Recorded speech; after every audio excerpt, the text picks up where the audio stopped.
Pour tenter de vendre ce remake en live action de Disney qui est Blanche-Neige, l'actrice principale qui joue justement Blanche-Neige, Rachel Zegler, a sorti dernièrement quelques déclarations. Déclarations dans lesquelles, il faut le dire comme c'est, elle nous prend pour des cons.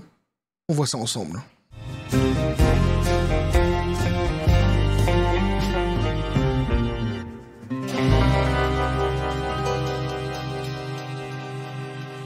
Ah, Rachel Zegler, qui l'ouvre une fois de plus, qui fait de nouvelles déclarations.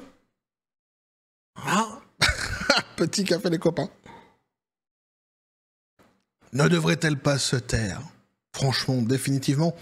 Et depuis longtemps même, devrais-je dire. Elle continue son petit bonhomme de chemin. Elle fait ce qu'elle veut, elle est en roue libre constante. Il n'y a pas de souci chez Disney, il n'y a personne qui est là, qui est derrière elle. Alors, elle nous avait promis normalement qu'il y aurait quelqu'un qui serait là pour calibrer ses déclarations. D'ailleurs, c'est sans doute le cas ici. C'est sans doute le cas en vrai.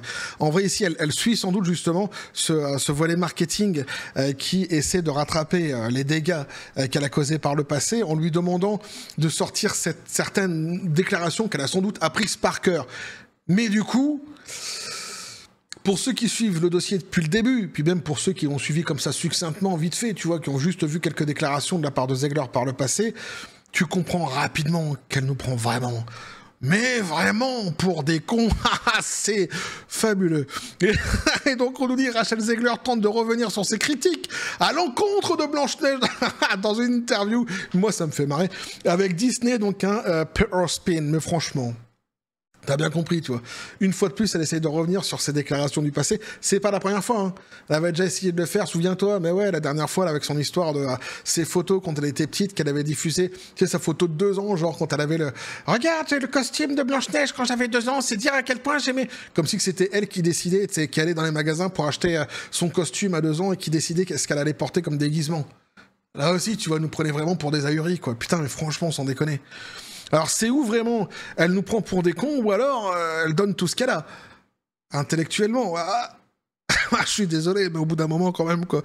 Rachel Zegler, donc à la star du film live-action Blanche-Neige de Disney, semblait revenir sur ses propos controversés à propos du classique animé original de 1937 dans une récente interview, mais d'une manière qui semblait plus soigneusement élaborée par les relations publiques de l'entreprise plutôt qu'un véritable changement d'avis. Voilà, c'est ça. Elle a appris donc les phrases par cœur du volet marketing donc de l'entreprise, la maison Grandes Oreilles, et puis elle nous les ressort comme ça. Mais ça peut pas passer, même pour les... Putain, mais c'est aussi ceux qui s'occupent du marketing de ce film aussi. Je comprends qu'ils sont en détresse, qu'ils sont en PLS total, vu ce qui se passe actuellement, notamment autour des trailers, des teasers qui sont sortis avec le delta des likes et des dislikes. Je comprends qu'ils sont en total PLS, les mecs ils savent pas comment faire. Mais alors, au bout d'un moment, arrête. Ne fais pas pire, quoi, sans déconner. Fais autre chose, quoi.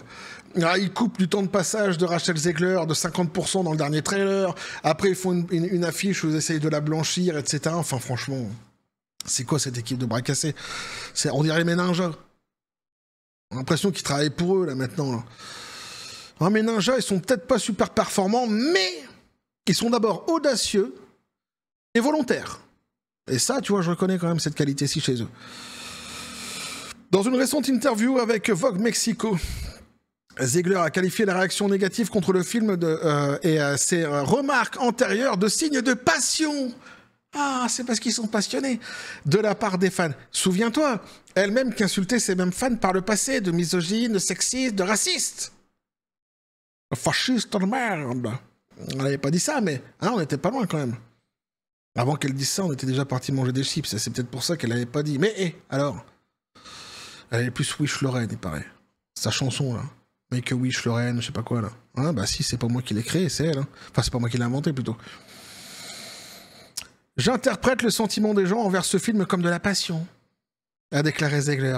Quel honneur de faire partie de quelque chose qui passionne autant les gens. Nous ne sommes pas toujours d'accord avec tout le monde. Tout ce que nous pouvons faire, c'est faire de notre mieux. Et tu vas voir qu'en plus, ça va quand même dire une connerie dans l'histoire, parce qu'elle peut pas s'en empêcher. Connerie qu'on va relever, évidemment, ici, ensemble. Eh ouais.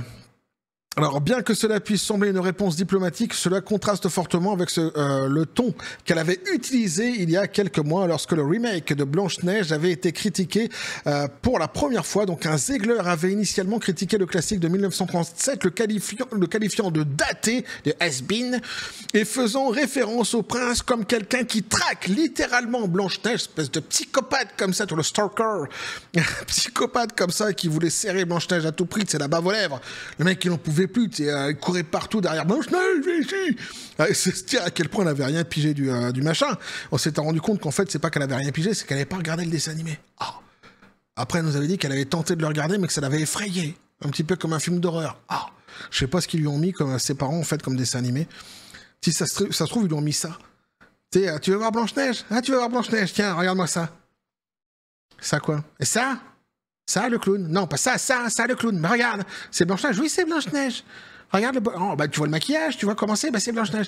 Mais ça fait un petit peu peur. Ah non, mais regarde, jusqu'au bout. Je sais pas ce que ses parents lui avaient mis à regarder, mais pour elle, c'était un film d'horreur. Elle le comparait à un film d'horreur. Elle a rejeté l'intrigue originale en déclarant « Nous ne sommes plus en 1937 ». Jolie découverte, déjà. Ah bah, alors ça, franchement, voilà en face de nous une érudite. Et c'est très évident, dit-elle. Ah bah écoute, alors, en plus, si c'est très évident... Signalons ainsi donc sa désapprobation des thèmes centraux du film. Elle a rechigné à l'idée que le rêve principal de Blanche-Neige soit de trouver le véritable amour, comme si l'amour et le bonheur n'étaient pas des choses auxquelles on devrait aspirer. C'est exactement ça. En qualifiant désormais les critiques des fans de passion, Ziegler tente de recadrer la conversation sous un jour plus positif. Une tactique de communication classique des entreprises. Au lieu de répondre directement à ses commentaires passés ou de présenter des excuses, elle choisit de réinterpréter les critiques comme étant ancrées dans l'amour du film original plutôt que dans une désapprobation à son égard. C'est-à-dire qu'en fait, elle réécrit l'histoire. Elle nous rebalance une nouvelle histoire en espérant que l'histoire du passé soit effacée. Cette approche lui permet de paraître gracieuse tout en évitant d'assumer la responsabilité de la controverse qu'elle a alimentée. Bah moi j'ai envie de dire non. Moi cette approche m'a fait passer encore pour ce qu'elle est depuis le début. C'est-à-dire que quelqu'un qui méprise finalement les fans, qui méprise le public et une fois de plus qui nous prend pour des cons. Moi c'est comme ça que je l'ai pris en tout cas. Changement de ton. Saupiquet sans doute. De la provocation à la diplomatie. Lorsque Ziegler a choisi pour incarner Blanche-Neige, ses déclarations étaient audacieuses, provocantes et sans complexe. Elle avait fait la une des journaux en déclarant « Oui, je jouerai Blanche-Neige ! Non, je ne vais pas me blanchir la peau pour le rôle !» Personne ne lui avait demandé. Un commentaire qui a déclenché un large débat, même si aucune demande publique significative ne l'a incité à le faire. Personne ne lui avait demandé de se blanchir. Mais elle sortait ça déjà d'avance, tu vois. Ah ouais, mais elle joue sur la carte du racisme, tu sais, au cas où si tu émettrais quelques doutes sur le fait que dans le matériel source Blanche-Neige, elle est blanche comme la neige. Et évidemment, elle ne l'est pas. Hein, ça se voit, en fait, tout simplement. Et d'ailleurs, c'est dommage parce qu'un petit peu de blanchissement, peut-être de la peau, avec un petit peu de maquillage, aurait peut-être arrangé l'histoire, tout simplement. Enfin, en tous les cas, ce volet-ci de l'histoire, qui n'est pas d'ailleurs le seul volet, ni le volet le plus important des critiques qui ont été apportées à ce remake. Hein. C'est le wokisme global, en fait, à l'intérieur de cette production, qui a énervé tout le monde. Hein. Au-delà de cette erreur de casting, c'est certain. Ces premiers commentaires étaient clairement destinés à la dépeindre comme quelqu'un prête à défier le statu quo, mais ils ont plutôt aliéné de nombreux fans qui avaient le sentiment qu'elle manquait de respect à un classique bien aimé. Aujourd'hui, donc, son langage s'est adouci. « Quel honneur de faire partie de quelque chose qui passionne tant les gens », déclare Ziegler, ce qui contraste fortement avec ses précédents dédains du film original. Ce changement ressemble moins à une prise de conscience personnelle qu'à une tentative orchestrée pour améliorer la perception du public, invoquer l'identité pour changer le récit. Dans son interview avec Vogue Mexico, Rachel Ziegler a également ramené la conversation sur un héritage et les défis que représente la représentation de diverses communautés à Hollywood. C'est ça qui est génial. C'est là qu'en fait, elle peut pas s'en empêcher, quoi. On va dire une fois de plus, tu vas voir, on va lire les choses qu'elle dit et on va se dire à la fin, mais qu'est-ce qu'on en a à foutre? Je comprends que la conversation vienne de la communauté qui ne veut pas être considérée comme un monolithe, mais la réalité d'être latino et de travailler dans cette industrie et que nous essayons de représenter toute la diaspora. Je sais où j'étais, ce que je représente dans mon récit et je le porte dans mon cœur tous les jours. Personne ne pourra jamais me dire que cela ne fait pas partie de moi. Qu'est-ce qu'on en a à foutre? C'est Blanche-Neige. On n'a pas envie, en fait, de tes revendications politiques, de tes trucs sur la diversité, sur le machin, sur le travail des latinos à Hollywood. On s'en fout. Tu veux nous parler de ça, tu fais un film qui parle de ça. Enfin, c'est extraordinaire, quoi. Le jour où, en France, on a voulu parler des mineurs, on a fait Germinal. Pas les enfants, les mecs qui font des trous dans le sol, là. Mais les ancêtres, précisément, tiens, d'ailleurs. Hein, qui vont chercher le charbon. Ah ouais. Bah, on a fait Germinal. Elle fait un film Blanche-Neige, elle s'est dit « Ah, c'est quoi Blanche-Neige, ça parle de quoi? On s'en fout. » Alors, c'est bien, parce que là, voilà, on va enfin parler des latinos dans le monde du travail à Hollywood. Non, mais c'est Blanche-Neige, c'est avec un prince, machin, c'est pour les enfants. Ah non, non, non, mais moi, je m'en fous de tout ça, c'est 1937. Ah non, c'est has-been. Non, non, non, non, on va parler des latinos et du travail monolithe.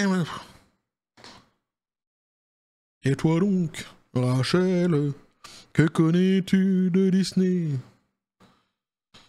Bobby Girl, non, Bob l'éponge, taré, tu n'en connais rien de mieux. Pas mal, tiens, je devrais en faire une chanson. On va rajouter cette phrase-ci, bordel à la cul de Satan de mes couilles, mais je ne le ferai pas. Le timing de cette déclaration est remarquable. En évoquant son identité, Zegler détourne subtilement l'attention des critiques initiales sur le contenu du film et ses commentaires en recadrant le débat autour de la diversité et de l'inclusion. En fait, elle se victimise, évidemment. Il s'agit là d'une stratégie de relations publiques classique, rediriger le récit vers un problème plus large pour détourner les critiques individuelles. Sauf que ça n'a rien à foutre, en fait, dans Blanche-Neige. Ça n'a rien à faire dans Blanche-Neige.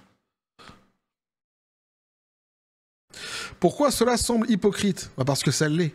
Ah, point, j'ai répondu, c'est bon, on a fini l'article. Non, on va lire quand même ce qu'ils ont à nous dire.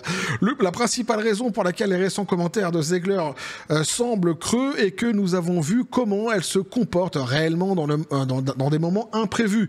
Cette dernière interview de Rachel Zegler ressemble plus à une déclaration de relations publiques soignées que la personnalité franche que le public connaît, surtout si on la compare à ses éclats public. Un exemple frappant est sa réaction suite à la dernière élection présidentielle américaine. Zegler a dû faire face à une réaction violente après avoir publié dans un message émouvant sur les réseaux sociaux où elle a fustigé le président élu Donald Trump et ses partisans déclarant qu'ils ne devraient jamais connaître la paix. Vous ne connaîtrez jamais la paix. Je serai là. Hein, comme une ombre planant au-dessus de vous, autour de vous, derrière vous, non, pas dans vous. Non, ben non, non, mais quand même pas, non, pas jusque-là. Mais je serai là, qui ne connaîtra jamais la paix. Je chanterai des chansons à côté de toi. Et incessantes. Ce sera incessant. Je ne sais pas quelle chanson, mais je trouverai des chansons suffisamment agaçantes. Moi, je mange des clous, tout le monde dit que je suis fou. Tiens, pourquoi pas. Bref, j'en étais où, moi, dans mes conneries? Fustigé, donc, vous ne connaîtrez jamais la paix. La réaction à ce message a été si intense qu'elle a été obligée de présenter des excuses officielles. Une fois de plus, c'est génial. On devrait la renommer de façon excuse officielle. C'est pas Rachel Zegler. Il y a qui dans le prochain film? Il y a excuse officielle. Ah d'accord. C'est la même qui jouait dans... Ouais, ok. Les excuses de Rachel Zegler, tout comme sa récente interview avec Vogue Mexico, reprenaient toutes les caractéristiques du contrôle des dégâts d'une entreprise formulée avec soin, vague sur les détails et visant à calmer les tempêtes plutôt qu'à exprimer de véritables remords. Ces nouveaux commentaires sur Blanche-Neige sont étrangement similaires. Le même langage poli et diplomatique utilisé dans ses excuses est désormais appliqué à ses commentaires sur les critiques de films. Il est difficile pour le public de concilier cette rhétorique atténuée avec le ton plus combatif et provocateur de Zegler qu'il a vu dans les interviews sur les réseaux sociaux. Disney est-il derrière le rideau? Il est difficile d'ignorer la possibilité que l'équipe de relations publiques de Disney ait contribué à l'élaboration de ces déclarations, alors que Blanche-Neige fait face à des prévisions du box-office décevantes et une série de critiques négatives, des millions d'abonnés à la bande-annonce aux controverses, à la bande-annonce aux controverses entourant la représentation des 7 nains dans le film, il existe une pression évidente pour corriger le tir. Les commentaires de Zegler semblent désormais moins une réflexion personnelle qu'une tentative de limiter les dégâts. Alors là, je les reprends un petit peu ici dans l'article, parce que le côté marketing, le volet marketing, c'est un petit peu mon affaire. Sans doute qu'on parle ici, effectivement, on nous disait donc l'équipe de relations publiques. L'équipe de relations publiques, à mon avis, elle a été alertée par le pôle marketing de l'entreprise, qui aujourd'hui, en fait, est en train d'entreprendre une publicité plus ou moins agressive, faut bien le dire, autour de ce fameux projet. Plus ou moins, parce qu'on pourra en entendre davantage pour un film qui coûte tant, mais ils essaient en tous les cas d'élaborer, on l'a vu ensemble, on l'a décrypté dans de précédentes vidéos, justement une stratégie marketing. Et je pense que c'est eux, c'est le pôle marketing qui a dû aller voir justement les relations publiques et se sont mis en concordance tous les deux pour éventuellement essayer de lui faire dire des déclarations qui pourraient éventuellement relancer l'engouement autour de cette production. Relancer, je ne sais pas, lancer, parce que pour l'instant il n'y a pas eu d'engouement réel, quoi. Disney est-il derrière le rideau? C'est ce que je viens de dire, je ne vais pas recommencer. Alors ce changement donc s'inscrit également dans la stratégie marketing récente de Disney. Comme évoqué donc dans les articles précédents, le studio progressivement réduit le temps d'apparition de Zegler dans les supports promotionnels, se concentrant plutôt sur l'interprétation de la méchante reine Gal Gadot. Les bandes annonces ont réduit la présence de Zegler de près de 50%. Et là c'est pareil, c'est pas moi qui l'invente, ça a été calculé par des professionnels. Je dis parce qu'on est venu me dire tu dis ça mais on la voit dans la bande annonce, tu dis des conneries. J'ai pas dit qu'elle y était pas, j'ai dit qu'elle était effacée. Elle est effacée à hauteur de 50%. Excuse-moi du peu, c'est quand même la star à la base. Le film, c'est Blanche-Neige, elle est Blanche-Neige dans le film. Eh oui. Et même donc le spot télévisé récent s'appuie fortement sur la nostalgie du film de 1937, tentant de rappeler au public la magie originale tout en minimisant les changements importants apportés par le remake. Cette stratégie de relations publiques Blanche-Neige fonctionnera-t-elle? Les récents commentaires de Zegler pourraient atténuer les réactions négatives, mais pour de nombreux fans, ce sera peut-être trop peu, trop tard. Internet oublie rarement et le contraste frappant entre son ton provocateur précédent et sa nouvelle approche diplomatique rend ce changement de cap peu sincère. Alors que Blanche-Neige fait déjà face à des projections décevantes, on s'attend à ce qu'elle rapporte entre 63 et 70 millions de dollars aux États-Unis pour un budget qu'on a pour l'instant de 300 millions de dollars, mais qui pourrait être bien plus que cela en réalité, dont on aura sans doute le chiffre plus tard, ça c'est certain. Cette stratégie de communication pourrait ne pas suffire à sauver la réputation du film. En fin de compte, le retour en arrière de Zegler met en lumière un problème plus vaste. Le public peut repérer l'inauthenticité à 1 kilomètre. Et oui, de plus, donc les nouveaux médias composés de blogueurs, de personnalités de YouTube. Alors, je suis pas une personnalité, mais je fais du YouTube quand même. Je fais partie de tout cela, évidemment. Et d'organisations de presse indépendantes en dehors de la bulle hollywoodienne ne vont pas adhérer à ce discours, comme l'ont toujours fait les médias grand public. Donc voilà ce que pouvait nous dire l'article ici, les copains. En gros, elle nous prend pour des cons. Je pense que j'aurais bien décrypté le truc en tous les cas, de la manière dont moi je l'interprète. Moi je l'interprète comme ça. Quand ils disent que peut-être ça changera les choses, il y a des gens qui vont se dire en fait non, elle est cool. Je ne pense pas. Je pense qu'elle a pris les gens vraiment trop pour des cons depuis le début. Je pense qu'elle méprise en fait les fans globalement. Je pense qu'elle s'en fout complètement du public en général. Elle ne pense qu'à elle. Je pense que c'est quelqu'un qui est égocentré. Elle ne pense qu'à elle, c'est ça, sa carrière. Elle pense que de toute façon ça fonctionnera, même si on lui dit que ça fonctionnera pas, même s'il y a tout qui montre justement qu'actuellement, il n'y a aucun engouement, il n'y a aucune attente autour de ce remake en live action, en tous les cas sur un plan positif.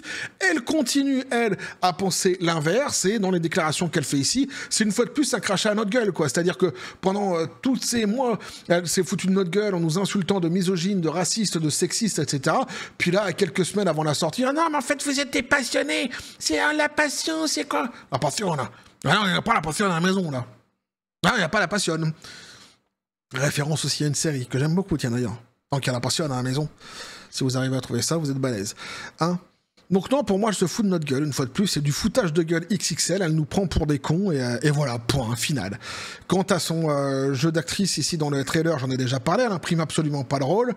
Ce qui est en plus non négligeable, c'est que des actrices qui sont mises en avant ici, tu as Gal Gadot à côté, et que justement, dès lors qu'on aura la méchante reine qui devra demander au miroir qui est la plus belle, ça sera quand même assez ubuesque que d'entendre dans le miroir dire que ce serait Rachel Zegler qui serait plus belle que Gal Gadot. Encore une fois, c'est subjectif, hein, les goûts et les couleurs, etc. Oh, mais quand même, hein, quand même. Bref, en tous les cas, voilà ce que je pouvais vous dire là-dessus, les copains. Eh oui, n'hésitez pas à me dire ce que vous en pensez dans les commentaires, à vous abonner si le contenu vous a plu, activez la petite cloche pour les prochaines notifications, les prochaines vidéos qui vont arriver, balancez un like à partir de la vidéo, vous envoyez mon XOR, le Discord, le Facebook de la chaîne qui sont dans la description des vidéos. N'hésitez pas à venir à basculer du côté de la force absurde des réseaux sociaux. Sur ce, les copains, je vous dis comme toujours à la John Spartan. Non, attention. P, félicité. Pistolet à prout, c'est à toi. Qu'est-ce que tu as à dire sur toute cette histoire? Pas mal. Rachel Segler est une erreur, nous dit-il. Ça rime, en plus, c'est bien. C'est poétique. Poétique lover. Darling, faisons amour ce soir. Bref. Tiens d'ailleurs, je le répète une fois de plus, n'hésitez pas à aller vous abonner en masse sur le X de la chaîne, les copains.